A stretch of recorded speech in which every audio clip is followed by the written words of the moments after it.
जो भी technical knowledge आपके पास है वो हमारी हार्ड स्किल्स है। सिर्फ फर्क क्या होगा कि 5 नंबर इसके ज्यादा हैं, 5 नंबर इसके कम है, इतना ही फर्क होता है। तो फिर ऐसा क्यों होता है कि कुछ लोगों की सिलेक्शन हो जाती है, कुछ की नहीं हो पाती? Because of soft skills. बच्चा इंटेलिजेंट तो बहुत है, मुझे आता सब कुछ है, पर मैं किसी दूसरे को कुछ करने ही नहीं दे रहा हूँ। इंटेलिजेंस है, इसीलिए आपने अपना रिटन एग्जाम क्लियर कर लिया है। अब सारा खेल जो है वो सॉफ्ट स्किल्स का है। तो बड़ी देर के बाद सॉरी सर बोलने के बाद ही आस्क्ड मी कि okay, you tell me you are from which background? 85% of the job success comes from having a well-developed soft skills.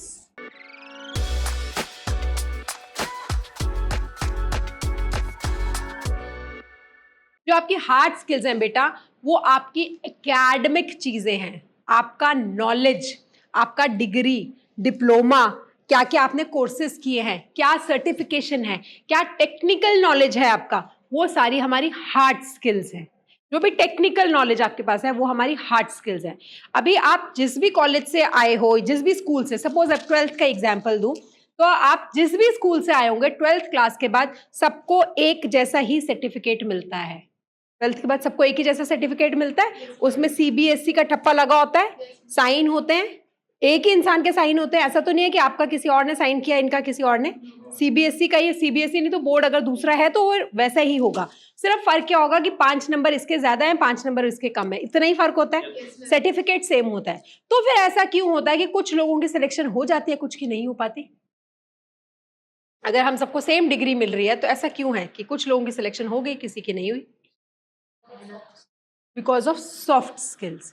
Y? Because बच्चे इंटेलिजेंट तो बहुत है, पढ़ने में बहुत अच्छे थे, रट्टा मार लिया, बहुत अच्छे से रिटन क्लियर कर लिया, सब कुछ कर लिया, बट जब इंटरव्यू देने के लिए गए they could not utter a word, they could not speak in front of the interviewing officer. Why? Because their communication skills were not good. So this communication skill is your soft skills. जब आप GTO के लिए जाते हो, ये words आपको familiar है ना जो मैं बोल रही हूँ, है ना? जब आप GTO के लिए जाते हो, ग्राउंड के लिए जाते हो, है ना, ग्राउंड टास्क के लिए जाते हो, तो उसमें बच्चा इंटेलिजेंट तो बहुत है, मुझे आता सब कुछ है, पर मैं किसी दूसरे को कुछ करने ही नहीं दे रहा हूँ। मैं अकेले ही कर रहा हूँ, मेरे नंबर बने, या मैं कुछ कर रहा हूँ बट लोग मुझसे कन्विंस्ड ही नहीं है। That means I lack leadership skills. So again leadership skills is also a soft skills. Leader तो मैं हूं, पर भैया जिसका मैं लीडर बनना चाहता हूं वो मेरे साथ ही नहीं है। That means I don't have team spirit. मैं 4 लोगों को साथ लेकर काम नहीं कर सकता। अभी हमारी फौज जो काम कर रही है वो कैसे कर रही है? टीम पे ही कर रही है, टीम स्पिरिट पे काम कर रही है। सो अगर टीम स्पिरिट नहीं होगी, however intelligent you are, it will be of no use. कान खोल के सुन लो, अपने GTOs में याद रखना, नॉट ओनली इन GTOs, हर चीज जो है अल्टीमेटली जो चेक कर रहे हैं वो आपकी साइकोलॉजी चेक कर रहे हैं, वो आपकी इंग्लिश, वो आपकी ग्रामर चेक नहीं कर रहे हैं, वो सिर्फ आपकी साइकोलॉजी चेक कर रहे हैं। जो भी क्वेश्चन आए, चाहे आपका वर्ड एसोसिएशन आ रहा है, चाहे आपका सिचुएशन रिएक्शन आ रहा है, हर चीज में आप ये देखो कि उसमें मेरा क्या चेक किया जा रहा है, कि मैं एक टीम का बंदा हूं कि नहीं हूं, मुझ में लीडरशिप स्किल्स है कि नहीं है। Because if you cannot work in a team, you are of no use or of very little use to your organization, whether it is your corporate world or your forge, but you will be of no use. तो हर चीज करते वक्त और लिखते वक्त ये याद रखना कि मैं कौन सी अपनी जो है वो पर्सनालिटी दिखा रहा हूँ, कौन सी स्किल्स दिखा रहा हूँ या दिखा रही हूँ, उस चीज का ध्यान रखना है। इंटेलिजेंस है, इसीलिए आपने अपना रिटन एग्जाम क्लियर कर लिया है। अभी इंटेलिजेंस के अलावा सॉफ्ट स्किल्स की बात है, सो इस चीज को आपने जो है वो ध्यान रखना है। Your communication, self motivation. लोग जो है इंटेलिजेंट तो होते हैं, सब कुछ है, बट किसी ने मुझे डांटा और मैं से उदास होके बैठ गई, फिर मैं मोटिवेटेड ही नहीं फील करूं, तो वो एकदम से दिखता है लोगों को कि भैया ये तो थोड़ी सी, अभी देखो कितना वो चला हुआ है, कितना हॉट चला हुआ है। अगर इस टाइम पे फौजी जो होंगे वो सेल्फ मोटिवेटेड नहीं होंगे ना, तो हमारी सरकार, हमारे जो सेना है वो कैसे जीतेगी? सो मोटिवेशन रखना बहुत जरूरी है, स्माइल फेस पे रखना बहुत जरूरी है, जेन्युइन स्माइल रखना बहुत जरूरी है। ऐसे नहीं है कि आप नॉन सीरियस दिख रहे हो, आप हंसते ही जा रहे हो, दांत निकल रहे हैं आपके, ऐसे नहीं होना चाहिए।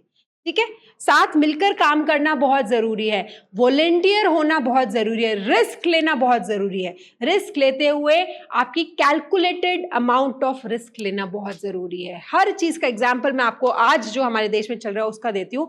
हमारे लीडर बोल दें कि हाँ जाओ जाके ये कर दो, बट दे आर कैलकुलेटिंग, क्योंकि उनके एक बोलने से जो सिपाही है या जो पूरी उनकी पलटन है वो अपनी जान देने को भी तैयार है। तो वो रिस्पॉन्सिबिलिटी उस लीडर की है कि अगर लोग मेरे लिए मरने को तैयार हैं तो मैं उनको उस काम के लिए भेज रहा हूं या भेज रही हूं जो किया जा सकता है, जो पॉसिबल है कि नहीं है, जो अचीवेबल है कि नहीं है। सो कैलकुलेटेड अमाउंट ऑफ रिस्क लेना जरूरी है। इस चीज को भी आपने हमेशा याद रखना है। ठीक है, हार्ड स्किल्स सॉफ्ट स्किल्स का पता चल गया। आपकी हार्ड स्किल्स पता चल गई है, आपने रिटन क्लियर कर लिया है। अब सारा खेल जो है वो सॉफ्ट स्किल्स का है, डिसीजन मेकिंग का है। Now decisions are of two types, either they can be right decision or wrong decision, या फिर जल्दी डिसीजन ले लिया या लेट डिसीजन ले लिया। राइट डिसीजन लिया बट लेट डिसीजन लिया का फायदा नहीं है, because justice delayed is justice denied. जल्दी से डिसीजन ले लिया पर गलत डिसीजन ले लिया, वो भी ठीक नहीं है, क्योंकि गलत तो फिर गलत ही है ना, जल्दी करने का क्या फायदा है। तो अगेन एक बैलेंस बनाना बहुत जरूरी है कि डिसीजन राइट भी हो बट टाइमली भी हो। ये डिसीजन मेकिंग एबिलिटी पे भी आपको वर्क करना है। ओपन माइंडेडनेस, बेटा हर बार हमारे पास सॉल्यूशंस जो हैं वो अपने से ऊपर वाले से ही नहीं आते हैं। कई बार हमारे कलीग्स, कई बार हमसे जूनियर्स लोग भी हमें अच्छे सॉल्यूशंस दे सकते हैं। सड़क पे झाड़ू लगाने वाला इंसान भी हमें अच्छे सॉल्यूशंस दे सकता है, अच्छी बातें बता सकता है। मुन्ना भाई याद है? मुन्ना भाई याद है? उसमें वो झाड़ू लगाने वाला था ना जिसने मुन्ना भाई को चेंज किया था। So be very very open minded. जहां से ज्ञान बट रहा है वहां से ज्ञान ले लो, चाहे आपके ऊपर वाले दे रहे हैं, साथ वाले दे रहे हैं, नीचे वाले दे रहे हैं, किसी भी धर्म मजहब के लोग दे रहे हैं, किसी भी बैकग्राउंड के लोग दे रहे हैं। B very very open minded. Don't have a fixated mind कि जो मैंने कर दिया वही होना है। नो। और हर ये जो चीज बता रही हूं मैं आपको, ये आपने याद रखना है अपने 5 दिन के एसएसबी में। और बात 5 दिन के एसएसबी की नहीं है बेटा, 5 दिन के एसएसबी में वो आपकी पर्सनालिटी गॉज कर रहे हैं, और आपकी पर्सनालिटी जो है वो ओवरनाइट बिल्ड नहीं होगी। इसीलिए आज से ही आप ये सारी लीडरशिप क्वालिटीज जो है अपनी लाइफ में उतारना शुरू कर दो।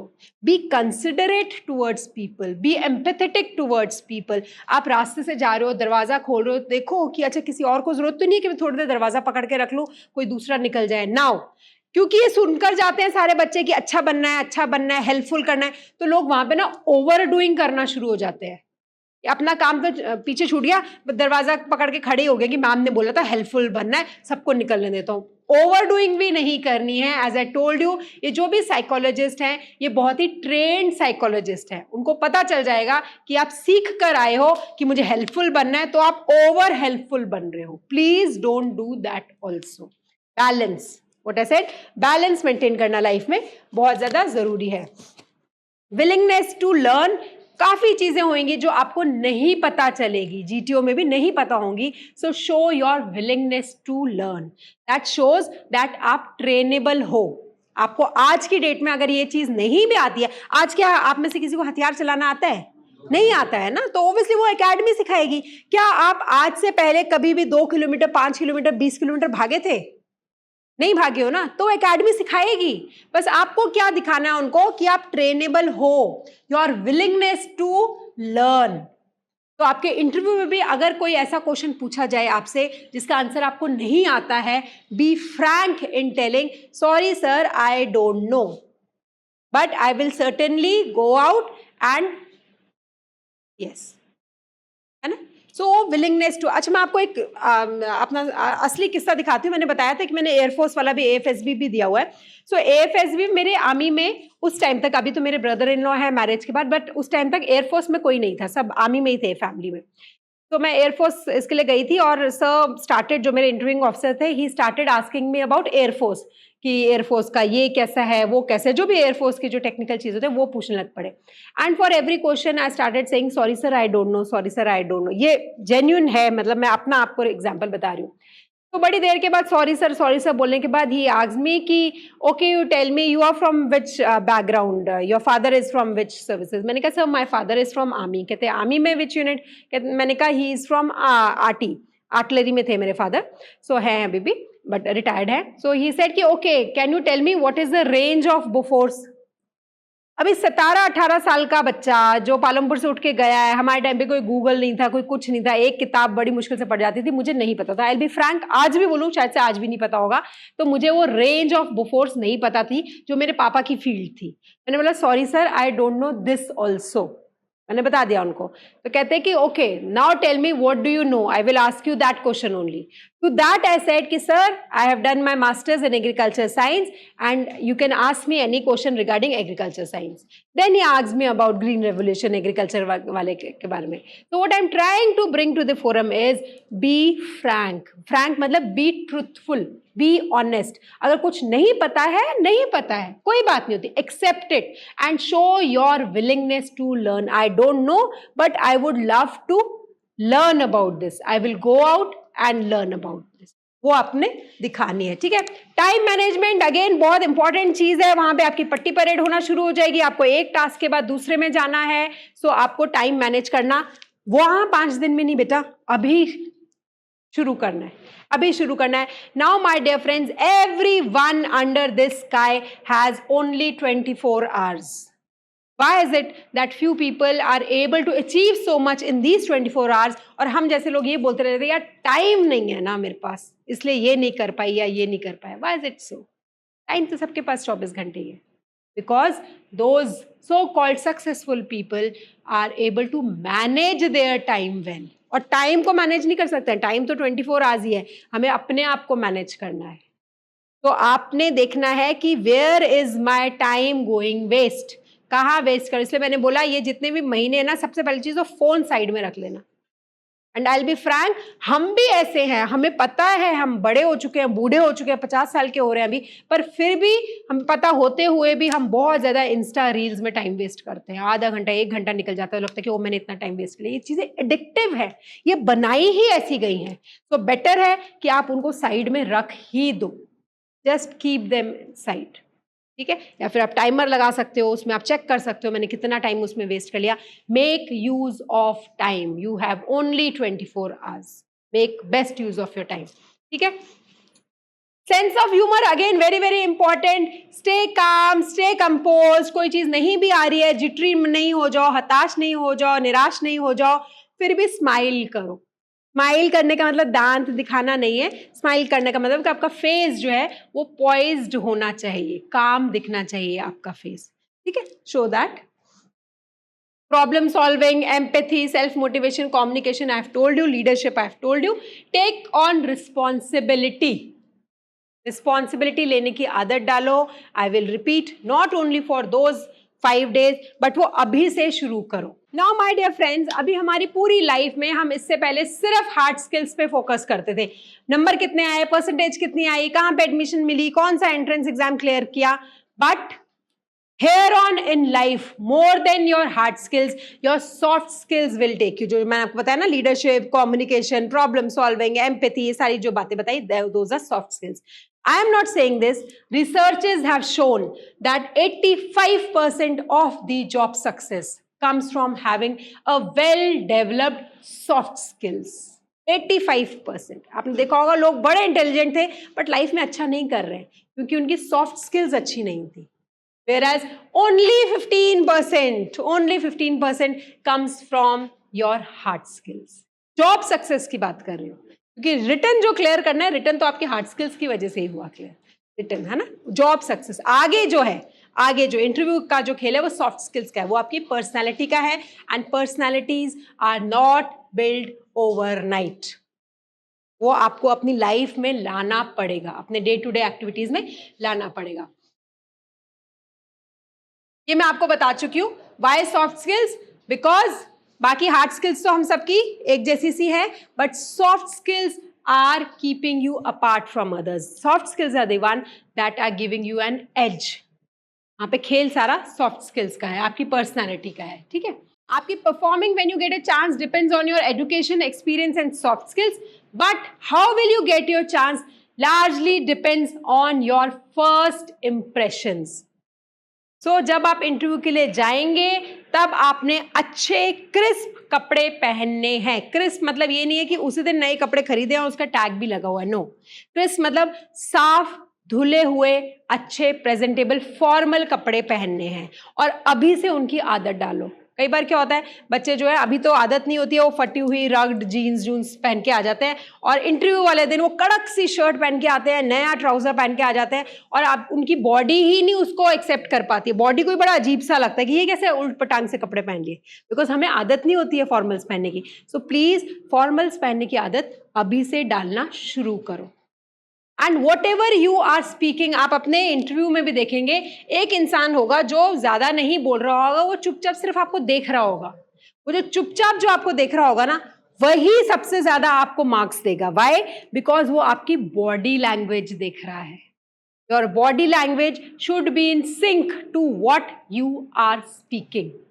ऐसा नहीं कि आप बोल तो कुछ और है पर आपकी बॉडी लैंग्वेज कुछ और बता रही है. आपकी बॉडी लैंग्वेज जो है, आप बहुत ज़्यादा बोलते हैं ना फिडल कर रहे हैं किसी चीज़ के साथ, हाथ कांप रहे हैं, लेग्स कांप रही हैं आपकी, वो नहीं होना चाहिए. बॉडी लैंग्वेज बहुत ज़्यादा इंपॉर्टेंट कंपोनेंट ऑफ कम्युनिकेशन है. वो बिना कुछ बोले हुए बहुत कुछ कम्युनिकेट कर रहा है. So work on your body language. बैठना अच्छी बात है बट बहुत स्टिफ नहीं लगनी चाहिए. ऐसे नहीं लगना चाहिए कि आप कंफर्टेबल नहीं हो. बिल्कुल ही लेथार्जी के साथ नहीं बैठना है, उससे लगता है कि आप सीरियस नहीं हो, आप सिंसियर नहीं हो. So make it a habit of sitting and standing straight on your 2 feet. कई लोगों को ऐसे करके बैठने की आदत होती है, ऐसे खड़े होने की आदत होती है, तो पर्सनैलिटी में लो. पर्सनैलिटी ऐसे ही बिल्डअप होएगी. ठीक है. Dress how you want to be addressed. अगर आप फौजी बनने जा रहे हो तो आपके कपड़े देखते ही पता चलना चाहिए कि ये डिसिप्लिन लग रहा है, सिंसियर लग रहा है. कपड़े देखते ही फॉर्मल लग रहा है, लगना चाहिए. ठीक है. अच्छा मुझे बताओ, आपको ये वाला सैलेड पसंद आ रहा है या ये वाला? हाँ, कौन सा अच्छा लग रहा है? फर्स्ट से आपको सेकंड अच्छा लग रहा है? अच्छा, प्लेट में. ओके ठीक है. पर ये ज़्यादा फ्रेश नहीं लग रहा. ये ज़्यादा फ्रेश लग रहा है ना. ठीक है, प्लेट में है तो ठीक है. बट चीज़ें, विजुअल्स का बहुत बड़ा इफेक्ट होता है. क्यों विजुअल्स का इतना इफेक्ट होता है? लॉन्ग टाइम याद रहता है. क्यों लॉन्ग टाइम हमें याद रहता है कोई भी देखी हुई चीज? Yes, because we have a photographic memory. देखी हुई चीज हमें हमेशा याद रहती है. लोगों को भी हम देखे हुए याद रहेंगे. और कोई भी चीज जब आप कर रहे हो उसको प्रैक्टिकली करोगे, वो ज्यादा आपको याद रहेगी. तो प्रैक्टिकेबिलिटी में आपने ज्यादा फोकस करना है. ठीक है.